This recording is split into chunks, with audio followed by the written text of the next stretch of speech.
Welcome to the Filmlinks Podcast World Tour, a special summer series where we explore filmmaking from around the world. I'm Jonathan. And I'm Alex. And this is week 33, last Layovers. Yep. And it feels so good to just speak in English this week. Yeah. As you may have noticed over the past few weeks, we've been mispronouncing things left and right. We've been trying our darndest, but our Anglo-Saxon tongues can only do so much. But it is kind of sad that this is the last week of the world tour.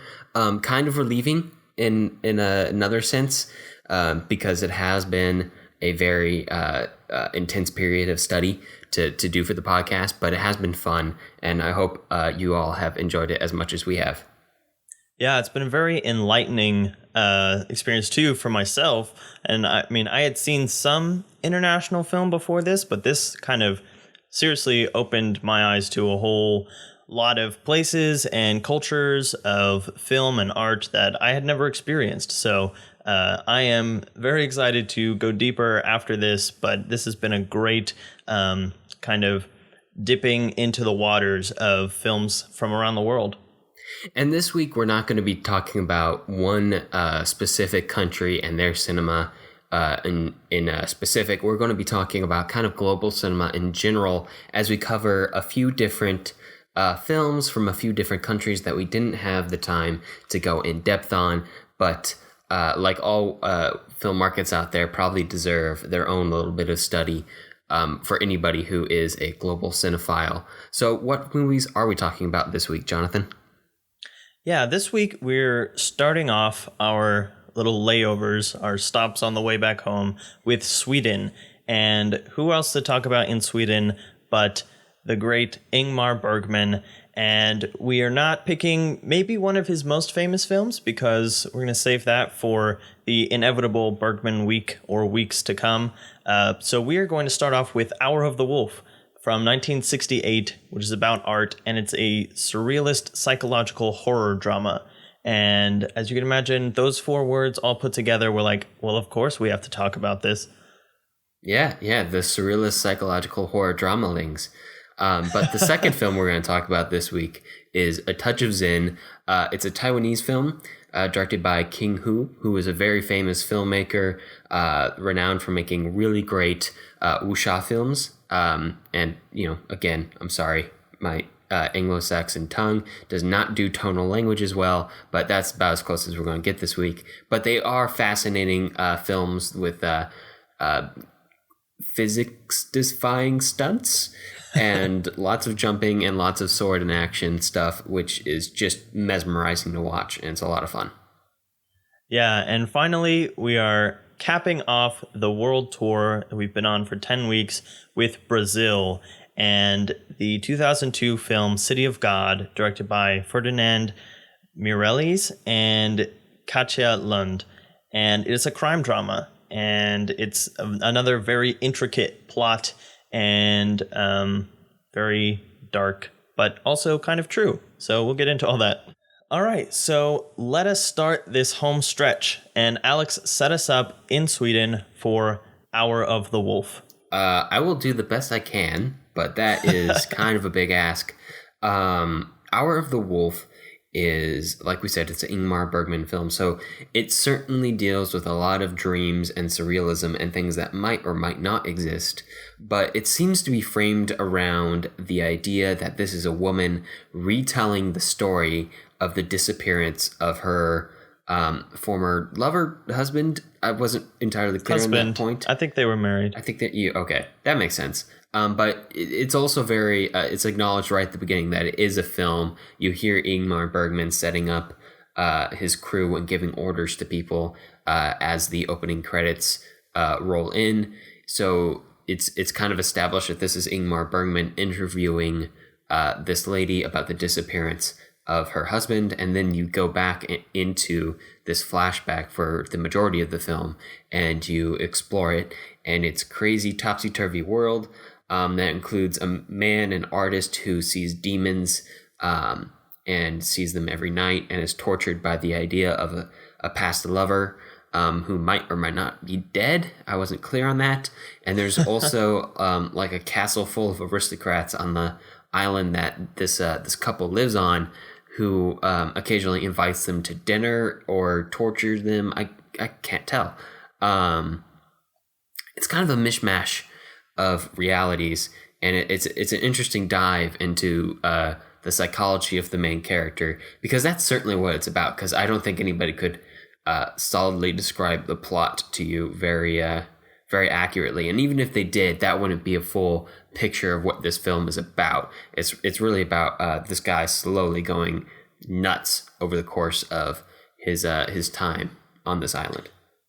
Yeah, it's about an artist's mental breakdown in like the most basic nutshell, with all of these, surreal images thrown in, like you said. And I wonder where we've seen the bourgeoisie and surreal images before. I don't know about that.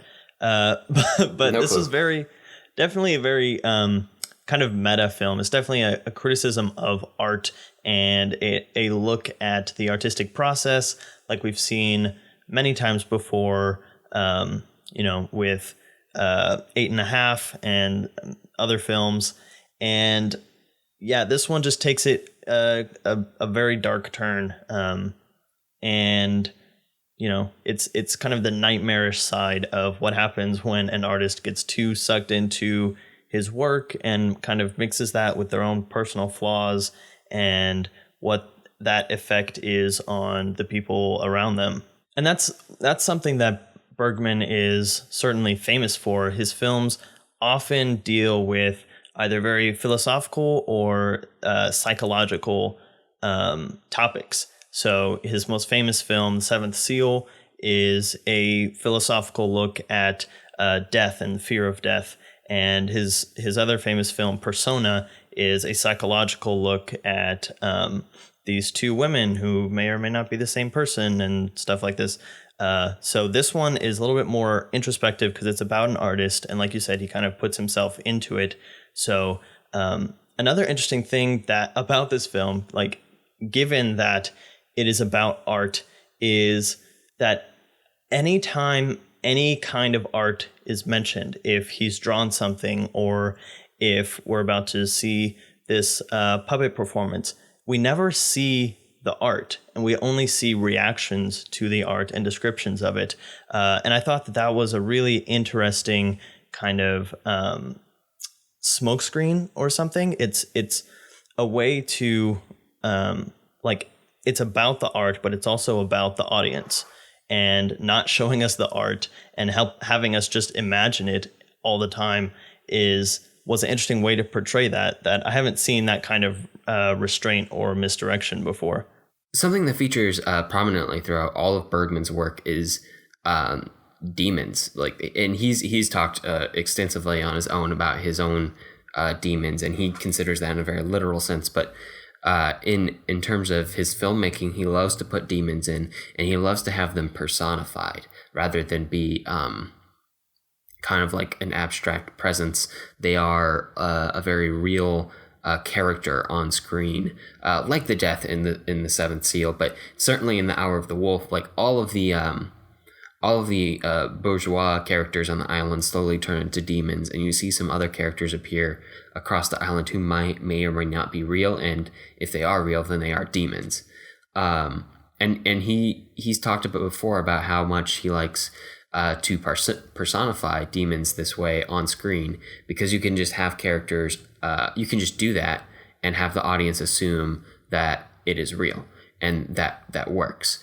And it kind of plays back into this way that Bergman plays with reality versus unreality in his work, because you're questioning it the entire time. But there's also, even though you're questioning whether things did or didn't happen, you don't have to question whether or not this character represents a demon or something negative in that sense. Yeah, and by demon is like the personification of a vice or something like that. And there's interesting ways that he shows that in this film. Like we said, there's a lot of surrealist imagery. So like, someone will start walking on the ceiling or something like that. But there's also something I found interesting is there's one very specific and memorable use of visual effects makeup And there's another point where we've heard about this demon that is like, it has the face of a bird. He's drawn this image from a nightmare, and then as his nightmares start coming to life, we're anticipating this bird man, quote unquote. And the way that they show it is through the Kuleshov effect. It's rapid cutting of a man's face and a bird's beak and cawing and stuff like this, but it's very rapid. And so we're basically superimposing those images one on top of each other, but in a way of rapid cutting instead of any kind of trying to do visual effects or trying to create a bird mask or whatever. That would have just come off as cheesy, and it is very unsettling. And it goes into some of these ideas of montage and Kuleshov that we've talked about before. And we should talk about how, there's a lot of kind of obscure elements to the plot in this film, but part of what makes it so obscure is the use of time throughout the film and how you're never really sure what time you're at and whether or not you're in a flashback, whether or not you're happening in a parallel, a time strand. And it kind of helps to confuse and disorient the audience and help us follow along with this mental spiral that the artist is descending down over the course of the film. Yeah, we kind of follow emotionally, if not, or maybe because we're losing track chronologically, because at the beginning, half of the film is taking place with the wife who's kind of reading the diaries of the artist, and then we'll cut to scenes of the artist, and we're not sure if that's him at the same time as she's reading his diary somewhere else on this island that they've kind of secluded themselves on, or if we're in a flashback of something that happened a while ago. So, for example, he's having this affair, and then we hear about later that he was having an affair in the past, and we can't tell necessarily if the scenes that we've seen are an affair currently going on or if they're in the past. And those all kind of just this whole confusion of time and reality and these surreal images just all goes into this this unnerving feeling that we get to get the same feeling that this artist is having as he's having this mental breakdown, and he's losing touch with reality as well. Yeah, because it's not just the audience who feels disoriented. It's the characters who feel disoriented too, and our disorientation should mimic theirs, and that's what the filmmaking creates over the course of it. But we're confused over the events that happened, but the characters are too. I mean, most of the film is told through the lens that this is the wife character retelling all of it, and she's not super clear on all that's happened. And even there's a point where our main character, the artist, recounts a past story where he may or may not have murdered a child. I don't know. He could have. Yeah. It's left very unclear whether or not he's just gone totally bonkers by that point, or whether or not it's just another a step on the emotional plot of the movie, which is super coherent. I feel like the emotional plot of this film is coherent and is there, and while you're watching it, you're like, I get what I should be feeling right now, but I don't get what is factually taking place before my eyes. Yeah, and if you kind of watch it from that viewpoint, it'll be a lot easier to follow along and just kind of take the mental journey, if not the logical journey. But you brought up the scene with the child, which is an interesting scene because just if getting into the way Ingmar Bergman does his cinematography and uses black and white, because this is a black and white film, and Ingmar Bergman did a lot of black and white films, and I'm always struck. Well, I've seen The Seventh Seal. I'm tragically underwatched in Bergman, but I'm always struck by the way he uses black and white. A lot of this film takes place at night. It's called The Hour of the Wolf, which is midnight or the hour after midnight or just before the sun comes up. Something like that, but it's supposed to be the hour when most people die. Yeah, it's this very mythical time period we hear. It's like the hour that most people die, the most babies are born, and something insane people, something, I don't know. But it's kind of like that idea of the hour that the werewolves change into wolves or men or whatever. So there's a lot of dark imagery and a lot of very underexposed images where, like, in some scenes you can only see like the flame of a candle and the glint of eyes or something like that. And there's a scene at the end that takes place in a forest that feels almost fairy tale-ish because of the things that are happening in this very climactic scene. But because of all that, the scene of the boy is very striking because it's overexposed all the way through. So it's very bright, and it's this very dark thing that's taking place. It's like the only literally dark thing that we see happening. Everything else is kind of conjecture or implied. But in this scene, like, he's actually murdering a boy with a rock, and it's just very bright. And it's that contrast that, again, gives you that emotional dissonance, because it's not the way that you would traditionally think to shoot it. Bright things are generally happy things, and dark things are, dark and morally bad. So he's even using just the way that he's lighting and exposing to contrast with the actual things that are happening to create this uneasiness in the viewer who knows that there is that disconnect there. And it certainly lends to the feeling of unrealness throughout the film.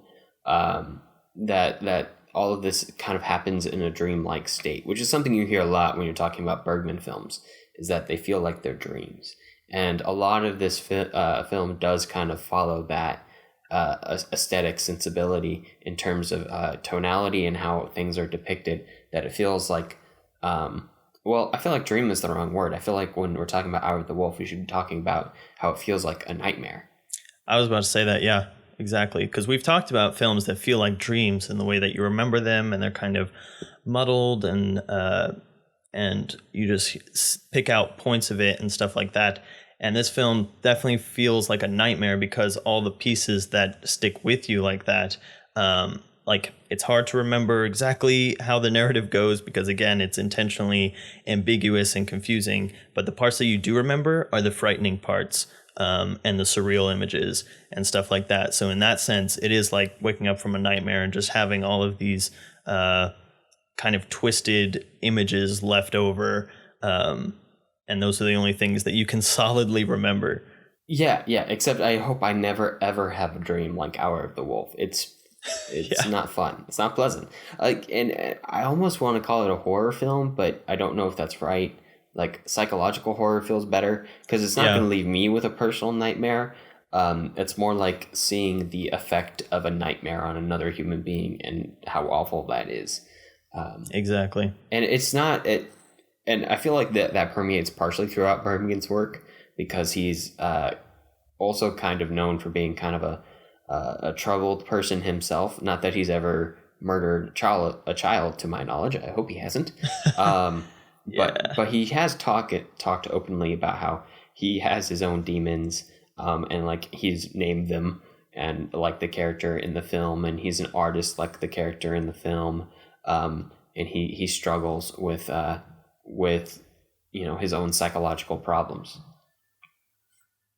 Yeah, and as we've seen with some other directors, like those kind of personal turmoils and stuff often.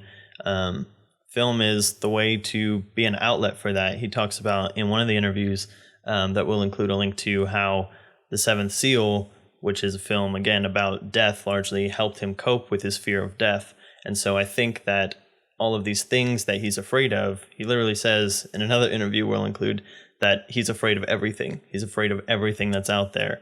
And so making these films that really dive into surreal and otherwise not as discussed topics helps him cope. And so this definitely feels like that. It feels like an artist who was really troubled, really over concerned with their work and stuff like that. And this is kind of an outlet for Bergman to vent some of those just artistic frustrations. And I believe towards the end of his life, he actually secluded himself on like his own little island in Sweden. So, I mean, there's another parallel to Our Kind of like, Wolf. yeah, exactly what happens at the beginning of this film. Yeah, so he's definitely a filmmaker who lets a lot of himself drip into his work, and I feel like vice versa. And it definitely shows in his work. And like we said before, like well, more than likely, we're going to end up talking about Burma for a whole episode at some point. But this is just another touch of what you can see, what you can experience when you venture beyond your home borders and take a look at another country's cinema. And for another dip into another country with another really cool kind of cinema that we have yet to explore on the podcast, Jonathan, do you want to set us up for A Touch of Zen? Absolutely. A Touch of Zen was definitely something different. It's a wuxia film, which is a fantastical martial arts film that's very traditional Chinese kind of art form, like we've talked about, where the kabuki of Japan and the Sanskrit of India kind of seep into film, since it's such a new medium that it definitely pulls from very traditional art forms. And that's what wuxia is. Wuxia literally translates to, I believe, martial hero or something along those lines. So the film is about another artist / scholar. He's kind of a calligrapher who also does portraits and stuff like that. Basically an everyman. And he ends up getting tangled up with a daughter of a bureaucrat whose whole family was killed, and she escaped, aided by some rebel generals, and basically the whole Chinese army is after her. And so it's about them having to use skill over might to escape and battle these armies that are after them, and how the scholar helps create a martial strategy. And mostly it's about the beautiful landscapes and fighting, honestly. Yeah. It's definitely an entertainment film. Yeah, and it's also an atmosphere film. So it does have a story, but the story almost feels like it's set up to be an outlet for a very atmospheric and beautiful way of telling a story. So we have lots of use of negative space, lots of kind of traditionally Chinese artistic techniques that go into the cinematography and the editing and the style. Again, this is very fantastical kind of fighting, where as opposed to kung fu films that are very much about the literal skill and art of fighting, this is more about the art of filmmaking and how that can bring a new element to the fighting. So there's lots of jumping and flying, basically. Yeah, literally flying at times. Like they, I don't feel like there's an overt prominence placed on having completely sensical fight scenes. Rather, they're very fantastical, like you were saying, and it looks almost like the people are jumping off of trampolines to get through a sequence, and there's just like random cuts with like a series of flips in the air that don't really necessarily connect, but it looks really cool and the point gets across, and then you see them land a hit after flying through the air. This film and a lot of King Hu's work is a huge influence on more modern wuxia films that people may be more familiar with, such as Crouching Tiger, Hidden Dragon, and Hero, and films like that. So if you need a point of reference for what we're talking about, think of those films, because those are coming directly out of this transition. King Hu was one of the primary figures, even though wuxia had been a part of Chinese film even since the silent days. King Hu was a big part of making it a very popular and very stylistically distinct form of filmmaking. And you even see the influences go farther into modern day cinema, like think of The Matrix. That's basically people jumping around and hovering in air, and just instead of using swords, they're using guns.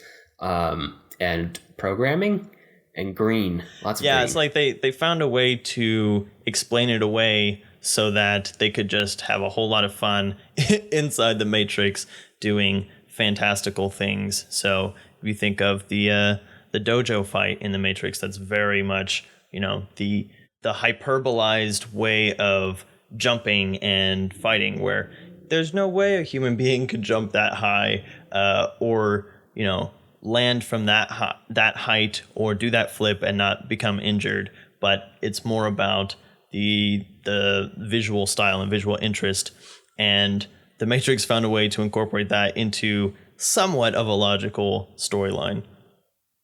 Yeah, but these wuxia films don't really emphasize or try to explain away how these people do it. Right. They just do it.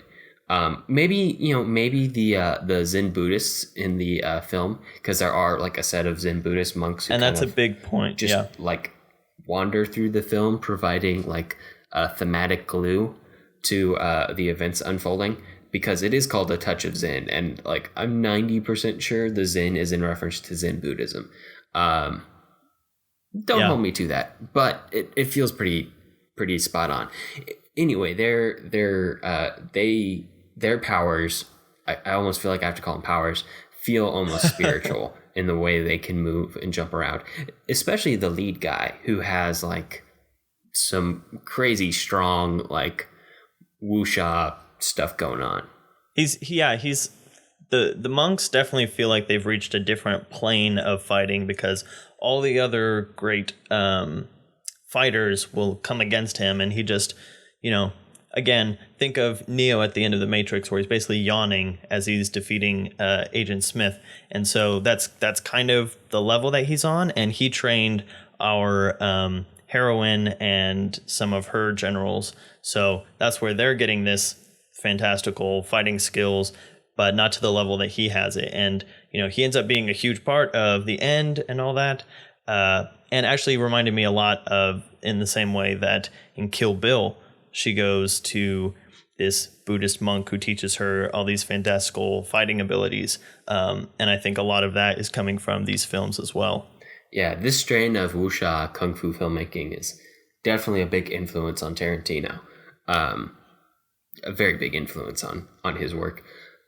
But also, since we're talking about the Buddhist monks, we might as well talk about, again, how much the mood of the film, the atmosphere of the film is kind of just more important than the plot in the film. Because the plot kind of meanders. It takes our characters where we need to go. It's interesting in the right points.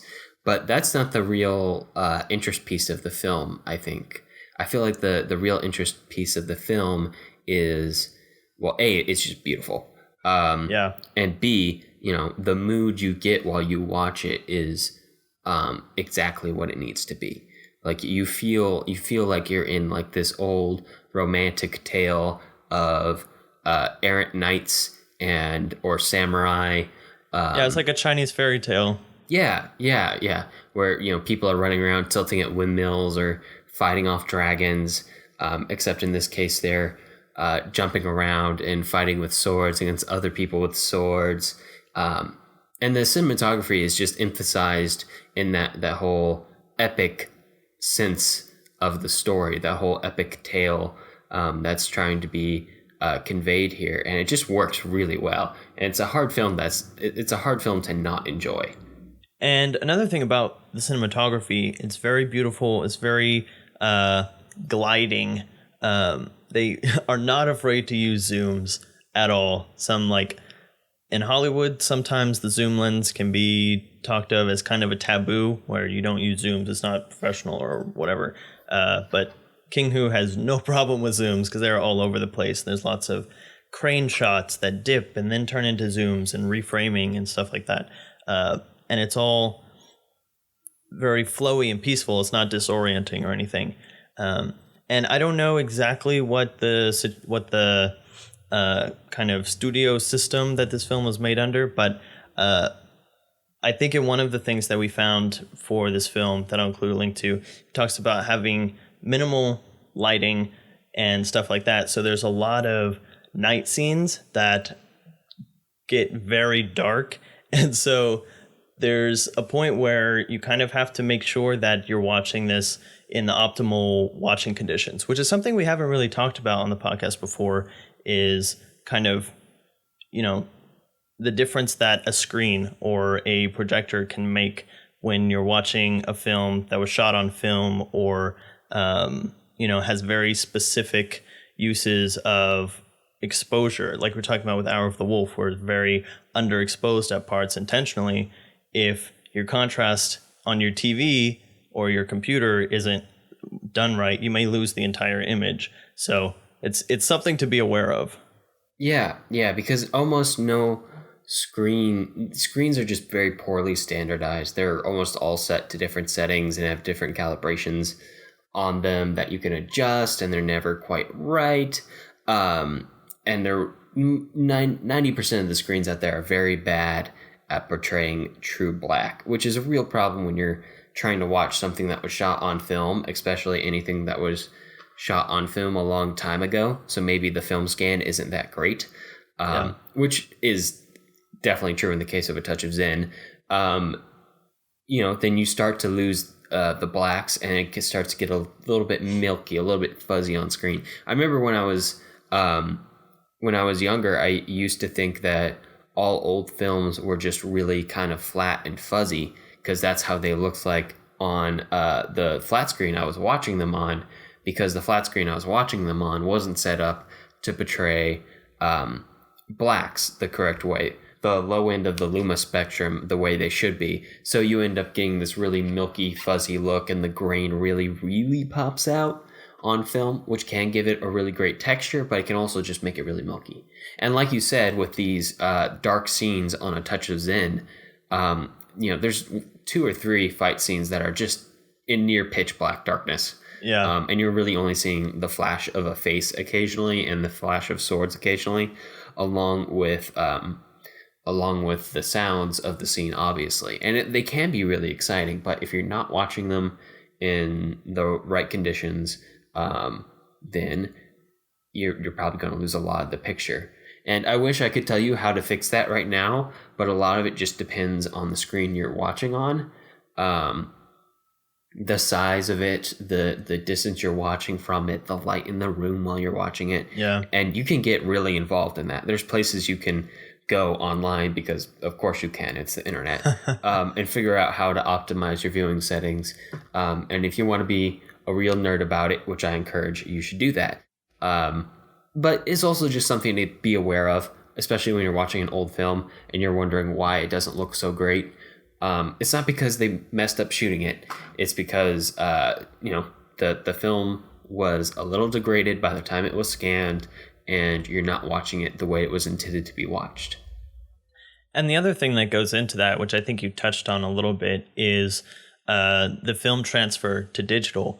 And we have a video that will show a little bit of the process of that for this film, where one thing that may change the contrast is an older film print that hasn't been given a very thorough digital transfer, and the Criterion Collection does a great job of taking these old films and taking the normal film scan and fixing dust and scratches, fixing contrast, boosting colors and stuff like that, which you could see again in the video that I'll include a link to, but in a lot of other films. So this film falls in that category, and the one that we watched was very well restored. But again, there are those things that just by the nature of how it was shot dip into kind of unconventional uses of light. It's not exposed necessarily in the way that is standard for films nowadays.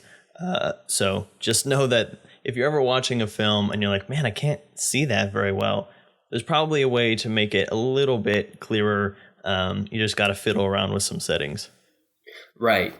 And we should also talk about the size of the screen you're watching on, especially with a film like A Touch of Zen, which is meant to be very epic. It's meant to be viewed on a very large screen. And they used lenses in accordance with that idea that you'd be watching it on a very large screen. And they use these very wide lenses, which make for very beautiful landscapes. but it also makes for some wonky distortion when you do a lot of quick pans and a lot of quick camera movements, which they do in this film.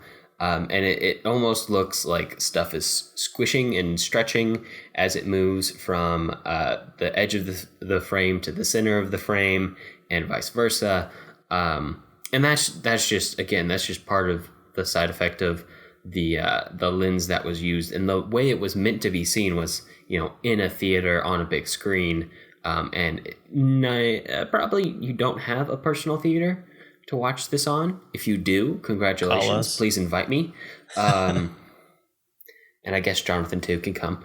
But just keep that in the back of your mind. Like, the bigger the screen, the better the viewing experience 9 times out of 10 on a film like A Touch of Zen. Yeah, it's about how much of your field of vision is being taken up, because if those areas that are a little distorted are more on your periphery, it'll feel more natural. Whereas if you're watching it on a laptop or a phone where you can see the whole thing very easily in the center of your vision, it's going to bring out that distortion a lot more. So these are all just viewing experience things that we haven't really talked about, but come into a play a lot with A Touch of Zen. And I don't know if this was actually 70 millimeter or not. That's a very standard Hollywood widescreen format, which is possibly making a comeback with films like Dunkirk and The Hateful Eight. And we have now come up with a lot of ways for the, post-production of the film and the lenses that we're using to kind of eliminate some of that distortion. So we don't have to worry about it so much with current films that are filmed in a very wide aspect ratio. But for these older films, it's something to keep in mind. But with all that, let's make a slight detour and take us to our last stop on the world tour, Alex, in Brazil. What's up with City of God? So, City of God is a story about a whole lot of characters. Or more accurately, it's the story of the City of God. The City of God is a favela, or a low-rent suburb of Rio de Janeiro, in Brazil, which is kind of, or at least was, I don't know its modern history, but at least in the 60s, 70s, and 80s, which is the time period we're talking about during this film, kind of well known as a den for gangs and drug runners and not great people, but also some not terrible people, as we see over the course of the film. And our main character, nominally at least, and our narrator is Buscape, or Rocket, as he's called in the subtitles. Although if you look it up, it means firecracker. A lot of the names were changed in the subtitles to something closer to what they're supposed to mean in English.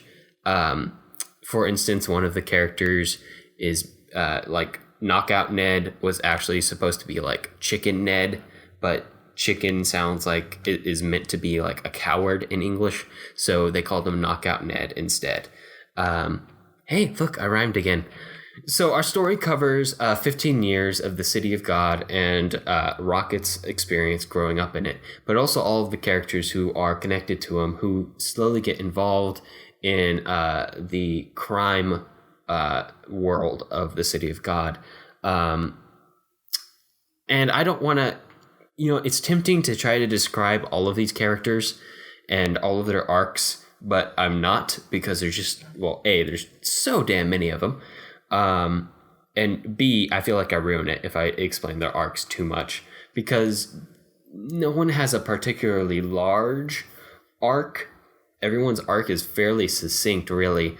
But it's just, I think the real interest of the film is seeing how they're all interacted and how much the City of God itself plays a role almost as a character in the background of the film, because we see the City of God grow up from a few huts out in the hills up to a suburban urban jungle by the end of the film. And when you're talking about all that, what comes to mind is an ensemble film, or the connectedness kind of harkens back to Amores Perros or a Pulp Fiction-y kind of way that they're all connected, but it's not really like that. It's bigger than that. There are so many more characters. We're not following like 3 storylines like in Amores Perros, and it's not an ensemble where we have like 8 people and we know all their names. It's like we're literally seeing the life of this city. We are seeing so many people and so many characters that have an impact on each other, and we'll see glimpses of them in one scene, and then we'll have to remember them like in real life. You like maybe meet a person very quickly at one point, and then later on you have a conversation with them and get to know them better. And that's kind of how this film works. And it's amazing how we're able to.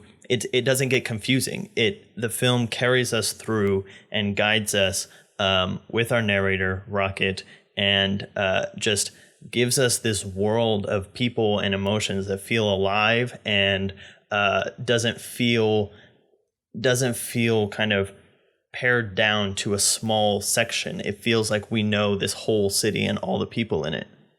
And that being said, it does kind of slowly grow into the story of a gang war, with different characters who we've seen grow up and change over the course of the film, sided on different sides.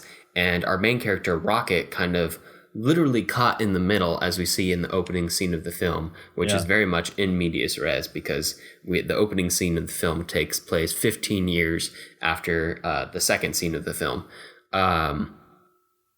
But he's caught in between. He wants to be a photojournalist, and he has taken a picture of one of the gang leaders, and is worried that he's going to get attacked by him, but he also wants to take more pictures so he can become a photojournalist at the paper he's interning at.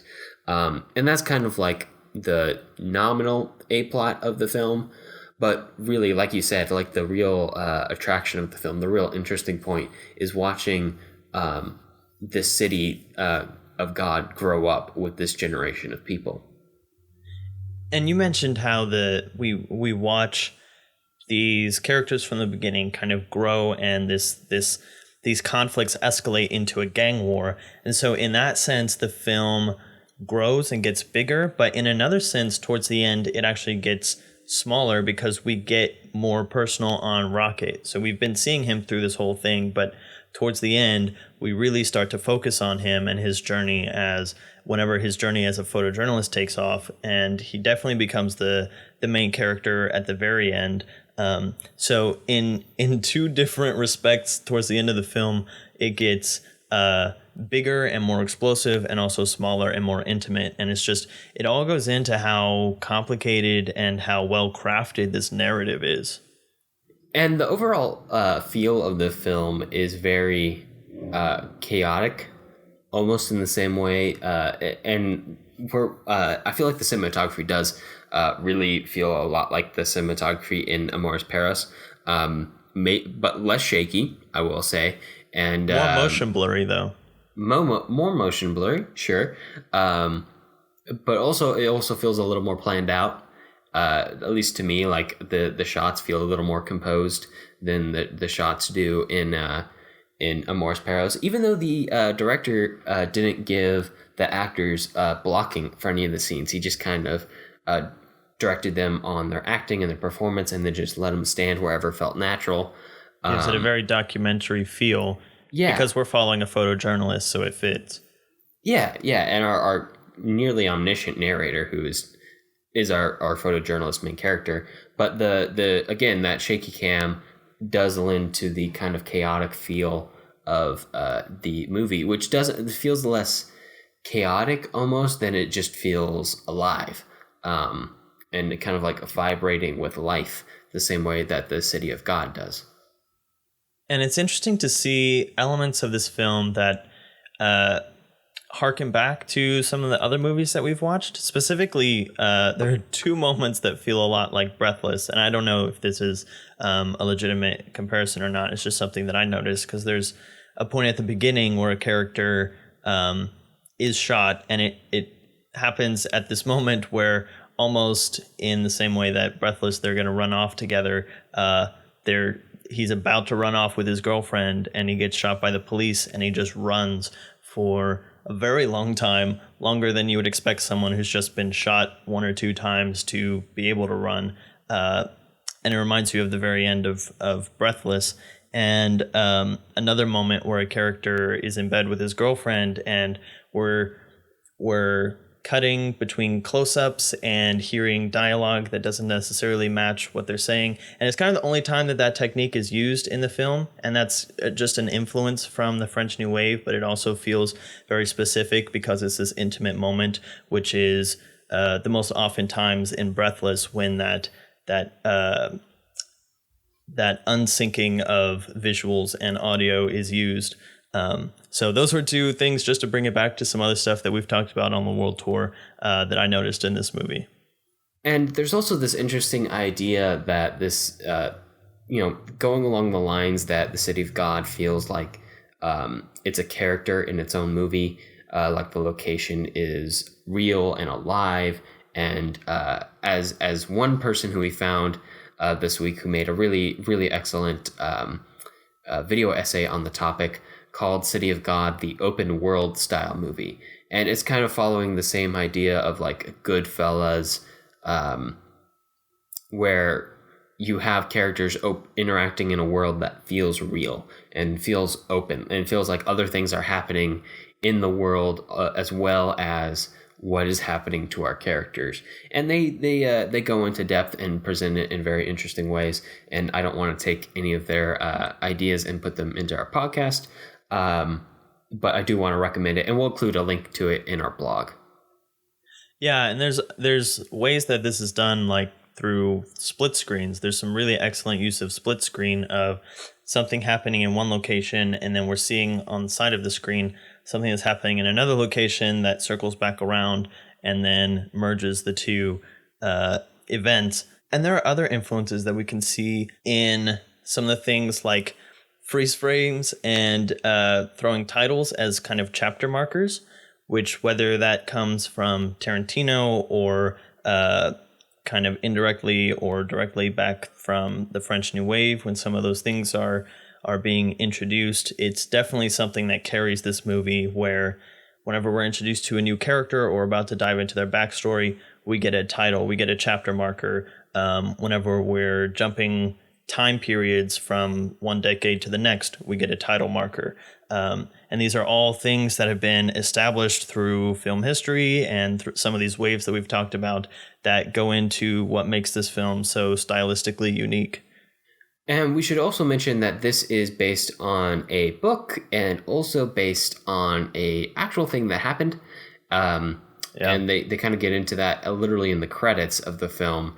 But if you ever, like, while you're watching this film, think like, this stuff is too crazy to have actually happened, like, it did happen. It did happen. Yeah. Maybe not as cinematic as it is presented in City of God, but they are definitely based on true events. With that, let's slide into our overall notes for both this week and kind of the world tour in general, in a way. Yeah, we just kind of wanted to take this week to show that we've tried to pick out some countries that have had big influences on film history, some countries that have huge just film markets right now, and some films that or some countries that have film markets that are growing or are producing noticeably distinct and impactful work at the moment.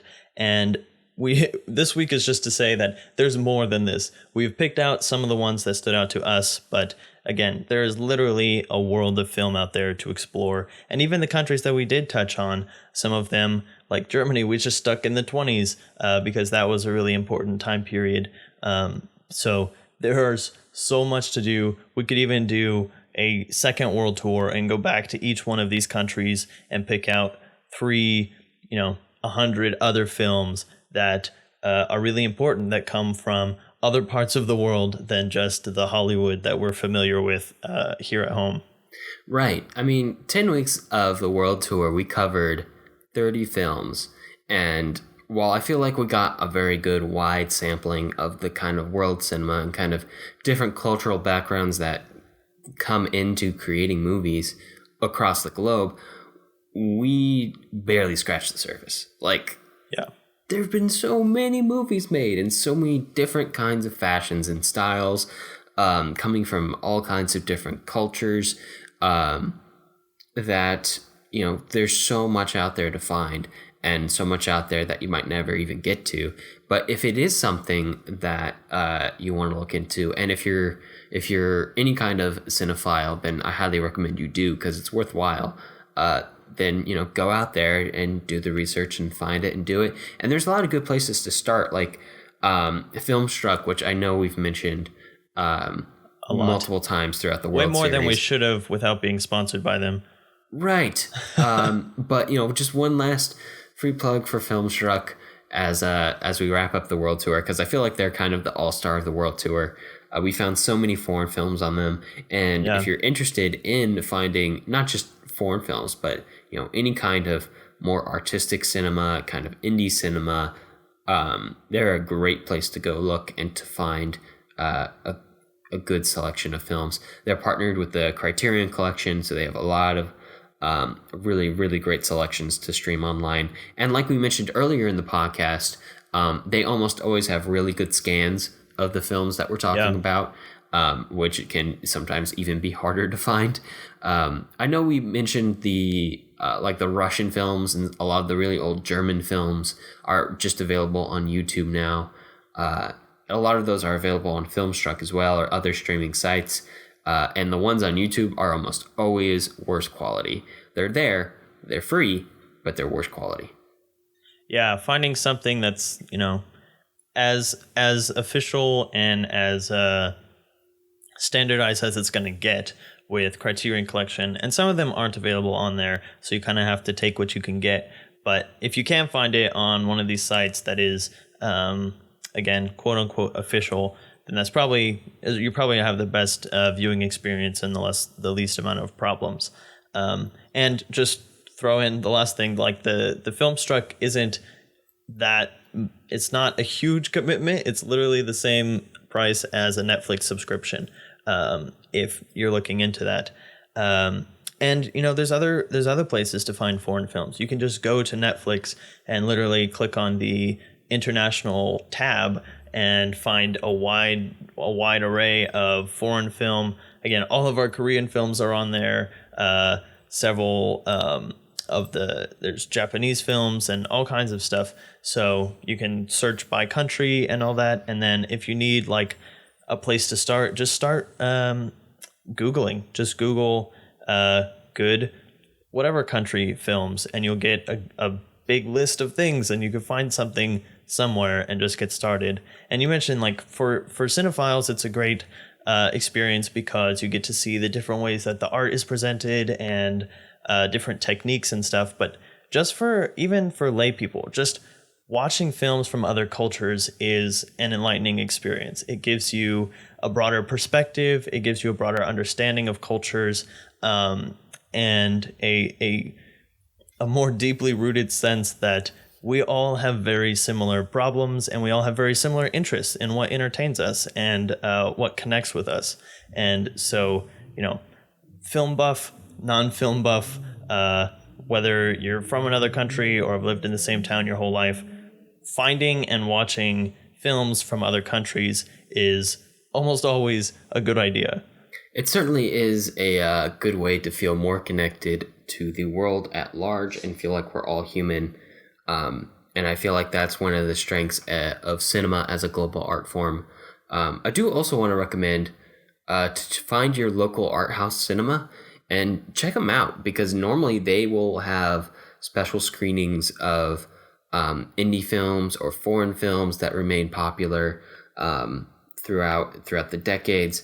And those are also, you know, going to be the best place to watch them, because they're going to be shot or projected on a projector in the way they were meant to be viewed, in the format they were meant to be viewed on.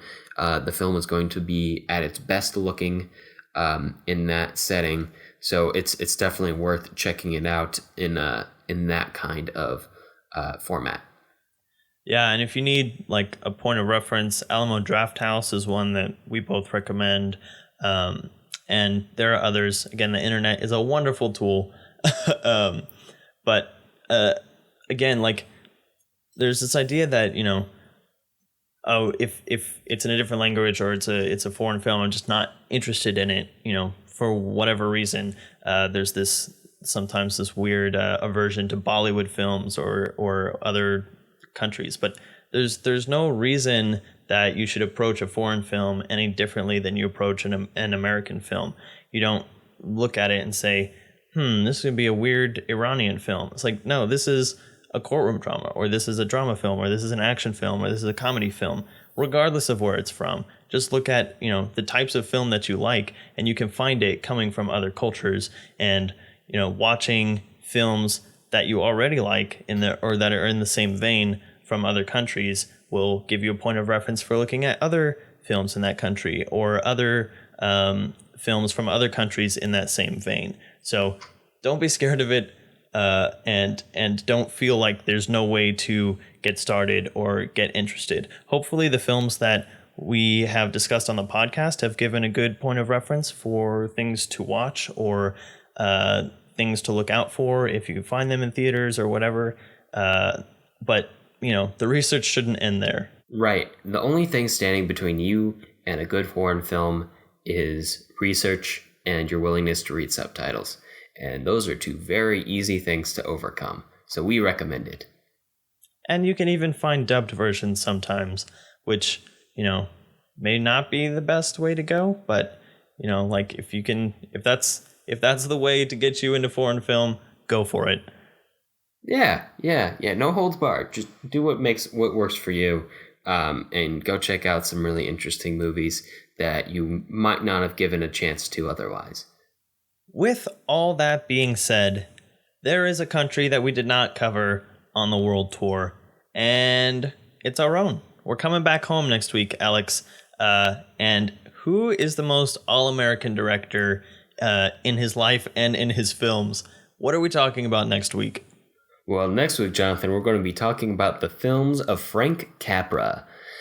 The first of which is going to be It Happened One Night from 1934, the classic screwball comedy.